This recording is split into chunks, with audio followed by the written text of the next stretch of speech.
Your Honor, we presented extensive evidence at the Miller hearing. I know the court has read our briefs. I do not intend to make any of those legal arguments here and rely on the testimony and the briefing that we did during that hearing.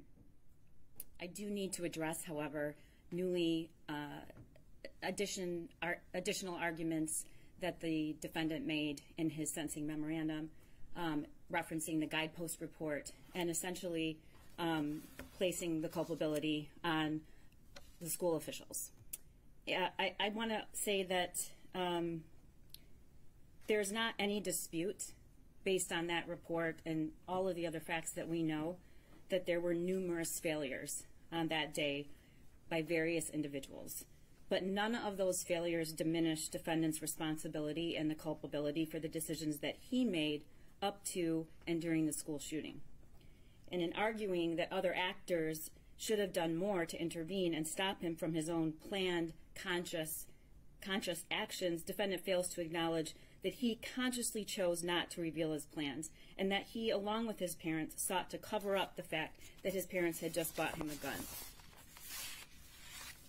And finally, all of those were decisions, there were numerous decision points where he had an opportunity to choose another path, had an opportunity to say, I want help, I'm planning on shooting this school up in that office. Despite the failures that occurred that day, I do not believe that it is, I find it hard to stomach that those arguments could be used during these proceedings to somehow take the culpability away from the defendant. The court heard from some of the victims during the Miller hearing. However, as the defense argued and objected numerous times, it was not a victim impact statement. That hearing was indeed not about victims, not about hearing from victims. It was about the defendant and his actions. Your Honor, today was about victims. Today we learned their names, their faces, and we heard their voices. It's been 2 years. 2 years. The statements made here today are just a small portion of the victims, and their statements are only brief, but they reflect hundreds and hundreds of others. I'm not sure if the court is aware, but there were a lot more victims who initially intended to give their oral statements, and as today approached, and even today, decided that wasn't something that they could do, which is further evidence of the trauma. It's impossible to give anyone a realistic description of what the last 2 years have been like for these students, brothers, sisters, teachers, dads, moms.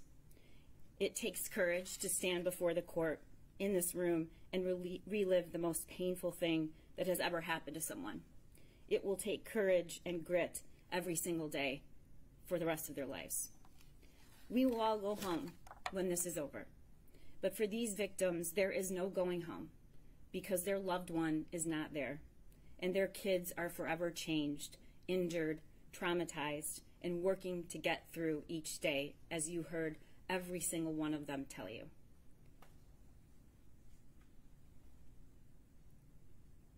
There were common themes from these students.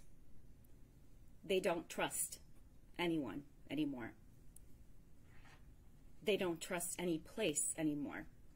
They don't think they're safe. Some can't sleep. Some have to sleep in their parents' room. There's a deep, deep loss of safety, loss of loved ones. But most importantly, what I heard was they lost themselves. And they're working very hard to find who they were, with the acknowledgement that they will never be the same. And these are people who don't have a scratch on them from that day. Unfortunately, the data and the research support what you heard today. Escaping without a physical harm, we know, for hundreds and thousands of children and educators who survive these tragedies carried out, leave scars for years to come. And the research is abundant that there is long-term detrimental impact of such childhood trauma on a person's mental and physical health and their ability to function throughout the rest of their life.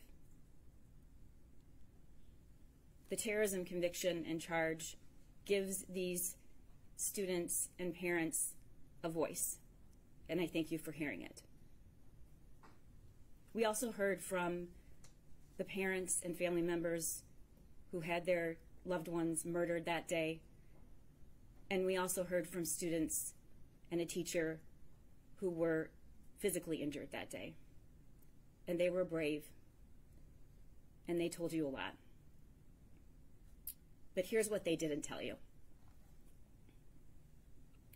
Steve St. Juliana did not tell you about getting a call from me on December 1st, telling him about the charges that were being issued for the murder of his daughter when he was still trying to process that she was gone. Rob Baldwin, Madison's father, did not come here to tell you that he also got that same call and told myself and Mark that he had just been picking out a casket for his daughter, and that no matter what he cared about most and hoped most was that Madison was not in fear when she was killed. Craig Schilling did not tell you that when we first met with him, he sat in silence and could barely utter 10 words, and this was weeks after the shooting. Jill Suave, Justin's mother, did not tell you what it felt like to just a few months ago be given the sweatshirt Justin was wearing that day and being grateful she had it, even if it had his blood still on it. Molly Darnell did not say that when we first met her, she said how hard it was to even come to our office because it was on the same grounds as the jail where the shooter was.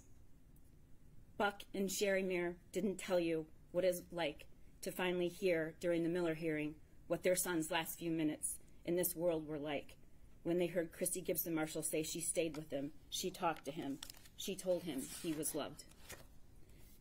Nicole, Madison's mother, did not tell you that over a year ago she had the courage to come into our office and watch the video of Madison's last moments, though most of her support system told her not to.